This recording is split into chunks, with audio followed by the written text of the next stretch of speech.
ಮುಂಚೆ ಎಲ್ಲ ನಾವು ಸಣ್ಣವರಿದ್ದಾಗ ಯಾರಾದರೂ ₹1 ಅಥವಾ ₹2 ಕೊಟ್ಟರೆ ಫುಲ್ ಖುಷಿಯಿಂದ ಓಡಿ ಹೋಗಿ ಈ ಥರ ಕೊಳ್ಳಿ ಡಬ್ಬಿಯಲ್ಲಿ ಹೋಗಿ ದುಡ್ಡನ್ನು ಸಂಗ್ರಹಿಸಿ ಇಡ್ತಾ ಇದ್ವಿ. ಅದೊಂಥರ ನಮಗೆ ಪುಟ್ಟ ಬ್ಯಾಂಕ್ ಇದ್ದಂಗೆ, ಪಿಗ್ಗಿ ಬ್ಯಾಂಕ್ ಏನಿತ್ತಲ್ಲ, ಸೊ ಅದೇ ಒಂಥರ ನಮ್ಗೆ ಪುಟ್ಟ ಬ್ಯಾಂಕ್ ಇದ್ದಂಗೆ. ಅದೇ ₹1 ₹2 ನಮಗೆ 1 ಲಕ್ಷ 2 ಲಕ್ಷ ಥರ ಫೀಲ್ ಆಗ್ತಾಯಿತ್ತು ಆ ಒಂದು ಟೈಮಲ್ಲಿ. ಒಂದು ಪಿಗ್ಗಿ ಬ್ಯಾಂಕ್ ತರೋದಂತೆ, ಅದರಲ್ಲಿ ದುಡ್ಡು ಕೂಡ ಹಾಕೋದಂತೆ, ಅದನ್ನ ಯಾರಾದರೂ ಬಂದರೆ ತೋರಿಸೋದಂತೆ. ಆಮೇಲೆ ಏನಾದರೂ ಹಬ್ಬ ಹರಿದಿನ ಬಂದರೆ ಆ ಕುಳ್ಳಿನ ಒಡೆದು ಅದರಲ್ಲಿರೋ ದುಡ್ಡನ್ನು ಎಲ್ಲರೂ ಸೇರಿ ಎಣಿಸೋದ್ರಲ್ಲಿ ಫುಲ್ ಖುಷಿ ಇರ್ತಿತ್ತು.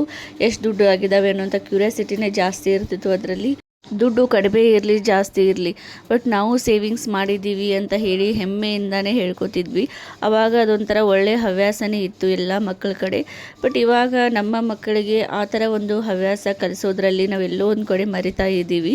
ಅದೆಲ್ಲ ಏನೇ ಇರಲಿ, ಬಟ್ ಆವಾಗ ಸೇವಿಂಗ್ಸ್ ಮಾಡೋದ್ರಲ್ಲಿ ಇರುವಂತಹ ಖುಷಿ ಇವಾಗ ನಮ್ಮ ಬ್ಯಾಂಕ್ ಅಕೌಂಟಲ್ಲಿ ಒಂದು ₹10 ಲಕ್ಷ, ₹1,00,00,000 ಇದ್ರೂ ಆ ಥರ ಖುಷಿ ಸಿಗೋದೇ ಇಲ್ಲ ಅಲ್ವಾ? ಸೊ ನೀವೇನಂತೀರಾ? ಕಮೆಂಟ್ ಮಾಡಿ. Thank you.